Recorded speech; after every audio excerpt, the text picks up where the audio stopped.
62살 강북에서 가장 큰 종합병원의 외과 과장 오미숙. 수술실 안에서 그녀의 손은 단 한 번도 떨린 적이 없었습니다. 30년 동안 그 손이 살려낸 사람만 해도 셀 수 없을 만큼 많았습니다. 새벽 2시에 호출을 받아도, 명절 아침에 응급 연락이 와도 오미숙은 단 한 번도 자리를 피한 적이 없었습니다. 병원이 그녀의 집이었고 환자가 그녀의 가족이었습니다. 그런 그녀가 딸처럼 사랑하고 믿었던 며느리에게 배신당하고 다시 일어선 이야기를 들려드리겠습니다. 사람들은 그녀를 보며 흔히 이런 말을 했습니다. 저 선생님은 타고난 의사라고. 틀린 말이 아니었습니다.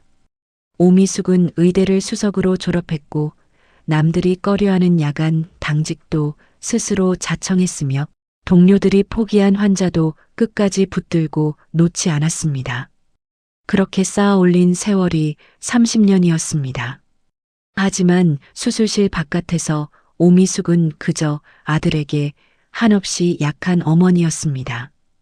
외아들 정호가 무언가를 부탁하면 거절하는 법을 몰랐고 며느리 소연이 달콤하게 웃으며 다가올 때마다 오미숙은 그 웃음이 진심이라고 믿었습니다. 남편을 일찍 여의고 혼자 아들을 키워온 오미숙에게 며느리 소연은 마치 하늘이 보내준 딸 같은 존재였습니다. 살갑게 팔짱을 끼고 어머니 오늘 많이 피곤하시죠? 라며 어깨를 주물러 주던 그 손길을 오미숙은 조금도 의심하지 않았습니다. 그 믿음이 얼마나 어리석은 것이었는지를 깨닫게 된 건 어느 화요일 오후 은행에서 걸려온 전화 한 통 때문이었습니다. 담당 직원의 목소리는 몹시 조심스러웠습니다. 선생님 명의의 계좌에서 큰 금액이 여러 차례 이체된 내역이 있는데 본인이 직접 하신 거 맞으시냐는 내용이었습니다. 오미숙은 처음에는 무슨 말인지 이해하지 못했습니다. 자신이 직접 계좌를 건드린 기억이 없었으니까요. 그런데 은행 직원이 이체된 날짜와 금액을 하나씩 읽어내려가기 시작하자 오미숙의 손이 천천히 굳어갔습니다. 3억, 5억, 7억. 불과 6달 사이에 빠져나간 돈이 15억이 넘었습니다. 그것도 전부 아들 정호 명의의 계좌로 이체된 것이었습니다. 오미숙은 수화기를 든 채 한동안 말을 잇지 못했습니다. 의사로서 30년을 살아오며 어떤 상황에서도 침착함을 잃지 않았던 그녀였지만 그 순간만큼은 숨이 막혔습니다. 손발이 차갑게 식어가는 느낌이 들었습니다. 그날 저녁 오미숙은 집으로 돌아와 아들에게 조용히 물었습니다. 정호야, 엄마 통장에서 돈이 빠져나간 거 알고 있었냐? 정호는 잠깐 눈을 피하더니 이내 어색하게 웃으며 말했습니다. 엄마가 직접 이체하셨잖아요. 제 사업 자금 좀 보태주신다고 하셨잖아요. 그 말에 오미숙은 두 번째로 할 말을 잃었습니다. 자신이 그런 말을 한 기억이 없었기 때문입니다. 그런데 정호가 내민 서류에는 분명히 오미숙의 서명이 찍혀 있었고 글씨체가 영락없이 자신의 것이었습니다. 오미숙이 어리둥절한 표정으로 서류를 들여다보자 뒤에서 지켜보던 며느리 소연이 나지막하게 말했습니다. 어머니, 요즘 건강이 안 좋으셔서 깜빡깜빡 하시는 거예요. 병원 일을 좀 줄이셔야 할 것 같아요. 그 말이 위로처럼 들렸지만 오미숙의 가슴 한켠에는 이상하게 서늘한 바람이 불었습니다. 그날 밤 오미숙은 잠을 이루지 못했습니다. 머릿속에서 지난 몇 달간의 기억들을 하나씩 꺼내 살펴보기 시작했습니다. 며느리 소연이 이따금 서류를 가져와 사인을 부탁하던 장면들이 떠올랐습니다. 병원 일로 지쳐 돌아온 날이면 오미숙은 내용을 꼼꼼히 읽지 않고 그냥 서명을 해주곤 했습니다. 소연이 웃으며 말했으니까요. 어머니, 이건 그냥 세금 관련 서류예요. 신경 쓰실 것 없어요. 라고. 그 웃음을 믿었던 자신이 한없이 어리석게 느껴졌습니다. 더 충격적인 사실은 그 다음 날 드러났습니다. 오미숙이 혼자 병원 법무팀을 찾아가 조용히 상황을 설명하자 담당 직원이 입을 열기를 망설이다가 한 가지 사실을 더 털어놓았습니다. 최근 들어 며느리 소연이 오미숙의 주치의를 은밀히 접촉해왔다는 것이었습니다. 소연이 주치의에게 건넨 말의 내용이 섬뜩했습니다. 시어머니가 요즘 들어 같은 말을 반복하고 물건을 자꾸 엉뚱한 데 두고 심한 날은 자신이 어디 있는지도 모르는 것 같다고 했다는 것이었습니다. 거기에 더해 시어머니가 병원에서 환자를 잘못 진단한 적이 2번 있었다는 말까지 덧붙였다고 했습니다. 완전한 거짓말이었습니다. 오미숙은 30년 동안 단 한 건의 의료사고도 낸 적이 없었습니다. 그런데 며느리는 그 말을 의학적 소견처럼 포장해서 주치의에게 흘리고 있었던 것입니다. 오미숙은 법무팀 직원의 사무실에서 나오며 복도 창밖을 멍하니 내다보았습니다. 재산을 빼돌리고 치매 환자로 만들고 의사 면허를 취소시키고 마지막에는 요양원에 집어넣는 것. 이것이 며느리 소연이 아주 오래전부터 치밀하게 짜놓은 각본이었습니다. 자신이 살갗을 맞대며 딸처럼 아꼈던 여자가 속으로는 이 모든 것을 설계하고 있었다는 사실이 오미숙의 발끝부터 머리끝까지 서늘하게 훑고 지나갔습니다. 그때였습니다. 분노가 비로소 공포를 밀어냈습니다. 오미숙은 긴 숨을 한 번 내쉬고 천천히 등을 폈습니다. 30년 동안 수술실에서 단 한 번도 흔들리지 않았던 그 손이 다시 조용히 주먹을 쥐었습니다. 죽어가는 환자를 살려내는 것보다 지금 이 싸움이 훨씬 더 무서운 것임을 오미숙은 알고 있었습니다. 상대는 칼을 들고 뛰어드는 적이 아니라 웃으면서 옆에서 독을 타는 사람이었으니까요. 오미숙은 그날 이후 수술실에서 나오면 곧장 서재로 들어갔습니다. 가운을 벗고 책상에 앉아 지난 1년치 통장 내역을 처음부터 끝까지 훑었습니다. 그 다음엔 소연이 가져왔던 서류들을 기억 속에서 하나씩 복원하기 시작했습니다. 밤이 깊어도 자리를 뜨지 않았습니다. 수술보다 더 정밀하게, 진단보다 더 냉정하게. 수십 년간 생사의 경계에서 칼을 쥐어온 의사의 눈이 이번에는 며느리가 쳐놓은 함정의 구석구석을 조용히 파고들기 시작했습니다. 소연은 자신이 노린 대상이 그저 늙고 어머니라고 생각했을 것입니다. 하지만 그것이 소연이 저지른 가장 치명적인 실수였습니다. 오미숙은 지금껏 살아오면서 단 한 번도 포기한 환자가 없었습니다. 이번에 포기하지 않아야 할 환자는 바로 자기 자신이었습니다. 오미숙이 서재 책상 위에 펼쳐놓은 통장 내역서는 어느새 12장을 넘어서고 있었습니다. 형광펜으로 줄을 그을 때마다 손이 떨렸지만 눈은 흔들리지 않았습니다. 30년간 수술실에서 단련된 집중력이 이번에는 숫자들을 향해 날카롭게 꽂혔습니다. 이체 날짜, 금액, 수신 계좌. 그것들을 하나씩 맞춰보자 소름 돋는 패턴이 보이기 시작했습니다. 오미숙이 야간 당직을 서던 날, 명절 연휴 마지막 날, 학회 출장으로 이틀간 집을 비웠던 날, 큰돈이 빠져나간 날짜는 예외 없이 오미숙이 집에 없거나 극도로 지쳐있던 날과 딱딱 맞아떨어졌습니다. 우연이 아니었습니다. 누군가가 오미숙의 일정을 꿰뚫고 있었던 것입니다. 오미숙은 자리에서 일어나 거실로 나왔습니다. 소연이 평소 즐겨 앉던 소파 옆 협탁 서랍을 조심스럽게 열었습니다.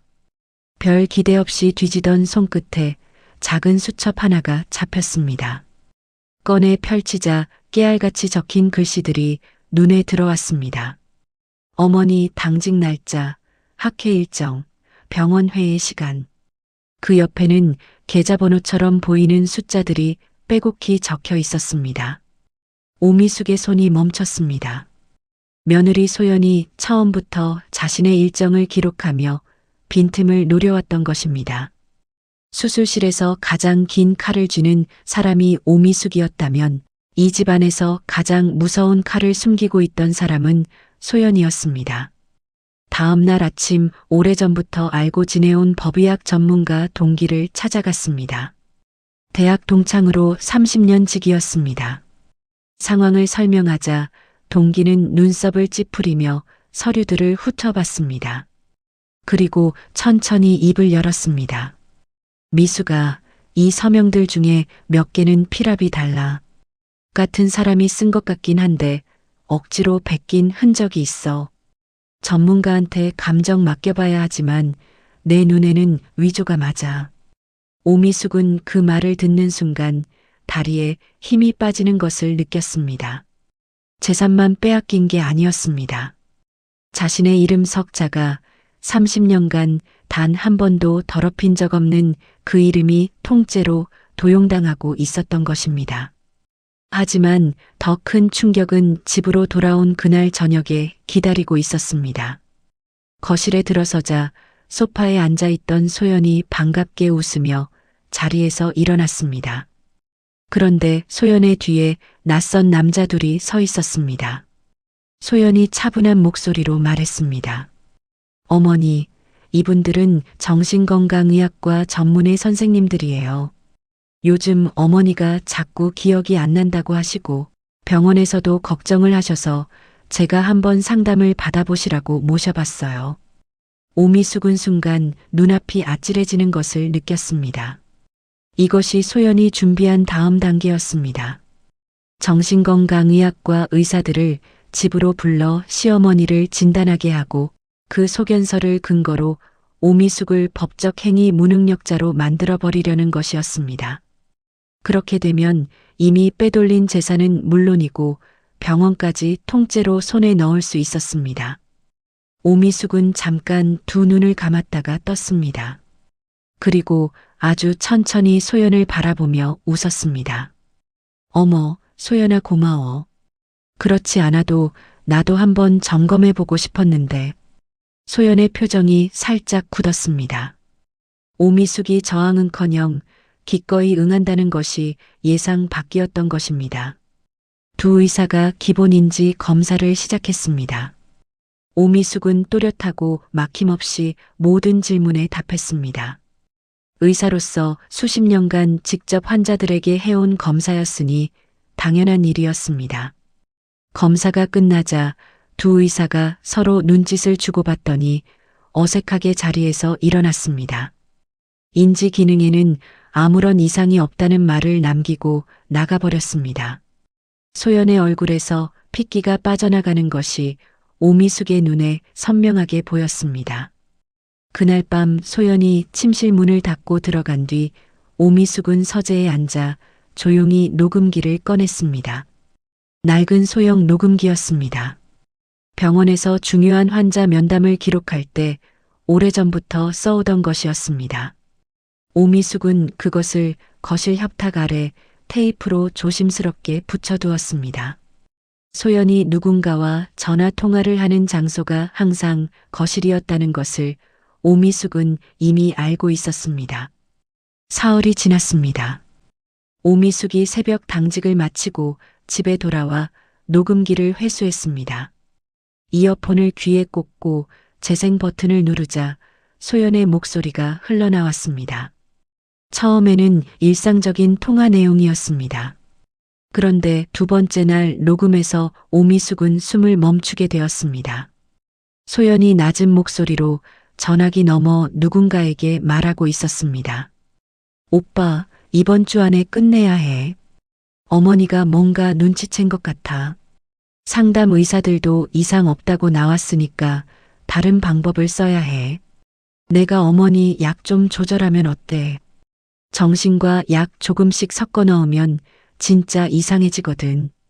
그 다음에 다시 데려가면 이번엔 다른 소견 나올 거야. 오미숙은 이어폰을 천천히 귀에서 뺐습니다. 방안이 쥐 죽은 듯 고요했습니다. 가슴이 쿵 내려앉는 것 같았습니다. 재산을 빼돌리는 것으로도 모자라 이제는 약을 먹여서 진짜로 정신을 무너뜨리려 했던 것입니다. 오미숙은 두 손을 책상 위에 가지런히 놓고 천장을 올려다보았습니다. 눈물이 나올 줄 알았는데 나오지 않았습니다. 대신 가슴속에서 단단하고 차가운 무언가가 자리를 잡는 느낌이 들었습니다. 30년 동안 수술실에서 칼을 들기 전에 느끼던 그 감각이었습니다. 다음 날 아침 오미숙은 식탁에 차려진 밥을 먹는 척하며 소연이 건네는 물컵을 슬쩍 바꿔치기 했습니다. 미리 준비해둔 빈 채취 용기에 소연이 건넨 물을 따라 담았습니다. 병원 검사실에 아는 후배에게 부탁해 성분 분석을 의뢰했습니다. 이틀 뒤 결과가 나왔습니다. 수면 유도 성분이 검출되었습니다. 이미 시작되고 있었던 것입니다. 오미숙은 그 검사 결과지를 손에 쥐고 처음으로 법무법인을 찾아갔습니다. 담당 변호사가 서류들을 검토하며 말했습니다. 선생님, 이거 단순 재산 분쟁이 아닙니다.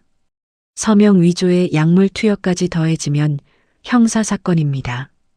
당장 경찰에 고소장을 넣으셔야 합니다. 오미숙이 고개를 끄덕이며 대답했습니다. 아직이요. 조금 더 기다려야 해요. 공범까지 전부 다 한꺼번에 잡아야 해요. 변호사가 오미숙을 바라보며 잠시 말을 잃었습니다. 집으로 돌아온 오미숙은 여전히 아무것도 모르는 척 소연과 식탁에 마주 앉았습니다. 소연이 살갑게 웃으며 말했습니다. 어머니, 오늘도 많이 피곤하셨죠? 얼른 쉬세요. 오미숙이 환하게 웃으며 대답했습니다. 그래, 소연아. 내가 있어서 정말 든든하다. 소연의 눈가에 안도하는 빛이 스쳤습니다. 자신의 계획이 아직 탄로나지 않았다고 믿는 눈빛이었습니다. 오미숙은 그 눈빛을 보며 속으로 생각했습니다. 조금만 더 기다려. 내가 직접 판을 벌일 테니까. 오미숙이 움직이기 시작한 것은 모든 증거가 완벽하게 갖춰진 그 다음 주 월요일 아침이었습니다. 그날도 소연은 평소처럼 식탁에 아침을 차려놓고 시어머니를 기다렸습니다. 오미숙이 식탁에 앉자 소연이 물컵을 내밀었습니다. 오미숙은 그 컵을 받아들며 소연의 눈을 똑바로 바라보았습니다. 그리고 아주 조용한 목소리로 말했습니다. 소연아, 나 오늘 병원 일찍 나가야 해. 중요한 수술이 있거든. 소연이 웃으며 고개를 끄덕였습니다. 그 웃음이 마지막이 될 줄은 소연 자신도 몰랐을 것입니다. 병원에 도착한 오미숙은 곧장 원장실로 향했습니다. 문을 열자 이미 자리를 잡고 앉아있던 담당 변호사와 수사관 2명이 일어서며 고개를 숙였습니다. 오미숙이 의자에 앉으며 말했습니다. 오늘 다 끝냅시다. 수사관이 서류를 펼치며 차분하게 말했습니다. 선생님, 이미 소연 씨 공범인 오빠 최재원 씨도 오늘 새벽에 출국 시도하다 공항에서 검거됐습니다. 최재원이라는 이름을 듣는 순간 오미숙의 눈빛이 날카롭게 가라앉았습니다. 소연의 친오빠이자 서명 위조를 직접 담당했던 인물이었습니다. 녹음 파일 속에서 소연과 치밀하게 범행을 논의하던 바로 그 목소리의 주인이었습니다. 같은 시각 집에 혼자 있던 소연의 휴대전화가 울렸습니다. 오빠 번호였습니다. 소연이 급히 받자 전화기 너머에서 낯선 남자 목소리가 흘러나왔습니다. 최재원 씨 휴대전화 맞죠? 저는 수사관입니다. 소연의 손에서 전화기가 바닥으로 떨어졌습니다. 오빠가 잡혔다는 말이 머릿속에서 쿵 울렸습니다. 소연이 가방을 집어들고 현관으로 달려가는 순간 초인종이 울렸습니다. 문을 열자 수사관 3명이 영장을 내밀며 들어섰습니다. 소연이 뒷걸음질치며 소리쳤습니다. 이게 무슨 일이에요? 나는 아무것도 한 게 없어요. 수사관이 차갑게 대답했습니다. 서명 위조, 재산 편취, 약물 투여 혐의로 긴급 체포합니다. 순순히 따라오시죠. 소연이 수갑이 채워진 손목을 바라보며 비명을 질렀습니다. 이거 다 오해예요. 제가 얼마나 어머니를 정성으로 모셨는데요. 내가 어머니한테 나쁜 짓을 할 사람이에요? 그때 현관문 너머로 오미숙이 천천히 걸어 들어왔습니다. 소연이 오미숙을 보자마자 달려들려 했지만 수사관이 가로막았습니다. 소연이 눈물을 쏟으며 악을 썼습니다. 어머니, 어떻게 저한테 이러실 수가 있어요. 제가 이 집에 와서 얼마나 헌신했는지 아세요. 오미숙이 소연의 눈을 바라보며 낮고 또렷한 목소리로 대답했습니다. 헌신과 계략은 달라. 나는 30년간 사람 목숨을 다뤄온 의사야. 진짜와 가짜를 구분하는 눈은 아직 멀쩡하다. 소연이 끌려나가는 뒷모습을 바라보며 오미숙은 오랫동안 그 자리에 서 있었습니다. 허탈함과 안도감이 한꺼번에 밀려왔습니다. 아들 정우가 거실 구석에서 고개를 들지 못한 채 작게 웅크리고 있었습니다. 오미숙이 아들 앞으로 천천히 다가가 그 옆에 앉았습니다. 정우가 입술을 떨며 말했습니다. 엄마, 나는 소연이가 이 정도까지 할 줄은 몰랐어. 나도 처음엔 그냥 사업 자금 빌리는 줄만 알았는데. 오미숙이 아들의 손을 꽉 쥐며 말했습니다. 그게 면죄부는 안 돼.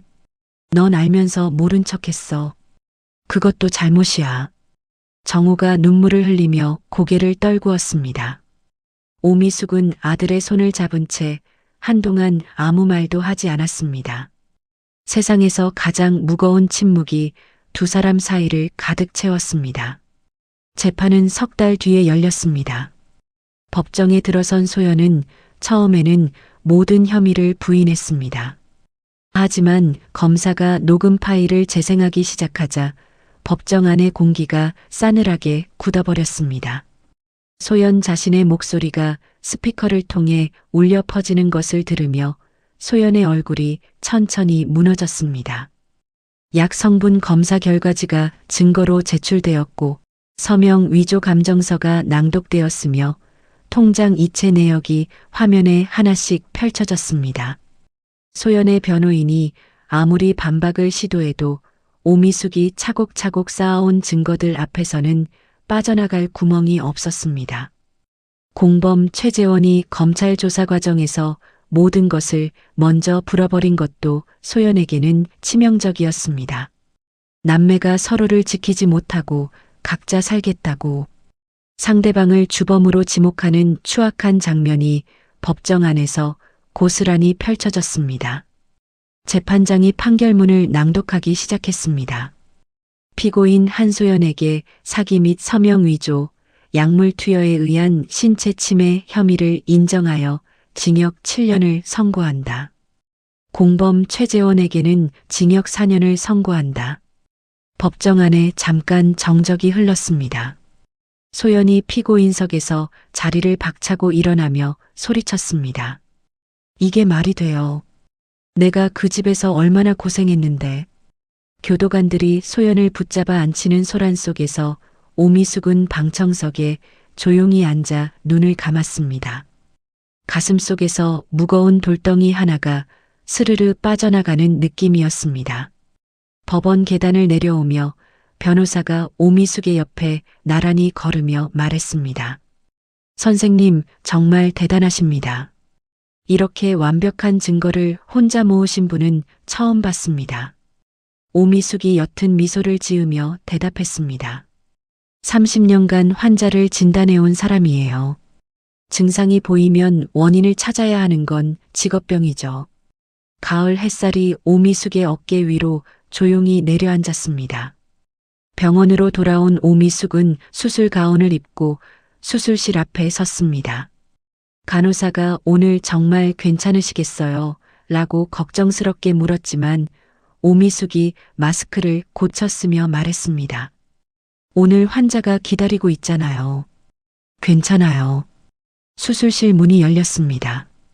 오미숙은 조금도 망설임 없이 안으로 걸어 들어갔습니다. 그녀의 손은 여전히 흔들리지 않았습니다. 몇 달이 흘렀습니다. 오미숙은 빼앗겼던 재산을 상당 부분 되찾았고 아들 정호는 집행유예를 선고받은 뒤 오미숙 앞에 무릎을 꿇었습니다. 오미숙은 아들을 당장 용서하지도 내쫓지도 않았습니다. 그 대신 조용히 말했습니다. 너 이제부터 내 옆에서 처음부터 다시 시작해. 사람이 진짜 어떻게 사는 건지 두 눈으로 보면서. 정우가 고개를 들지 못한 채 울었습니다. 오미숙은 그 모습을 바라보며 창밖으로 시선을 돌렸습니다. 30년 전 남편을 잃고 혼자 아들을 안고 울던 그 밤이 떠올랐습니다. 그때도 포기하지 않았는데 지금이라고 못할 것이 없었습니다. 오미숙이 퇴근길에 병원 옥상 정원에 올라섰습니다. 바람이 가온 자락을 날렸습니다. 오미숙이 멀리 보이는 도시의 불빛을 바라보며 낮게 중얼거렸습니다. 나를 무너뜨리려 했던 사람들아. 미안하지만 나는 그렇게 쉽게 쓰러지는 사람이 아니야. 앞으로도 그럴 일 없어. 바람이 오미숙의 머리카락을 가볍게 스치고 지나갔습니다. 오랜만에 느끼는 가볍고 시원한 바람이었습니다. 오늘 오미숙의 이야기를 끝까지 들어주신 여러분, 정말 감사합니다. 30년간 남의 생명을 지켜온 사람이 정작 자신의 삶은 빼앗길 뻔했습니다. 하지만 오미숙이 보여준 것처럼 아무리 치밀하게 짜인 함정도 진실 앞에서는 결국 무너지기 마련입니다. 믿었던 사람에게 배신당하는 고통은 어떤 수술보다 더 아픈 것이지만 그 아픔을 딛고 스스로를 지켜낸 사람만이 진짜 자신의 삶을 되찾을 수 있습니다. 혹시 지금 이 순간 억울하게 당하고 있는 분이 계신다면 오미숙처럼 포기하지 마세요. 진실은 반드시 제자리를 찾아갑니다. 오늘 이야기가 마음에 드셨다면 구독과 좋아요 한 번씩만 눌러주세요. 여러분의 구독 하나하나가 이런 이야기를 계속 만들어갈 수 있는 가장 큰 힘이 됩니다. 그리고 지금 어디서 이 이야기를 들으셨는지 댓글로 남겨주시면 그곳에 좋은 일이 가득하기를 진심으로 빌어드리겠습니다. 지금까지 감동그리고입니다.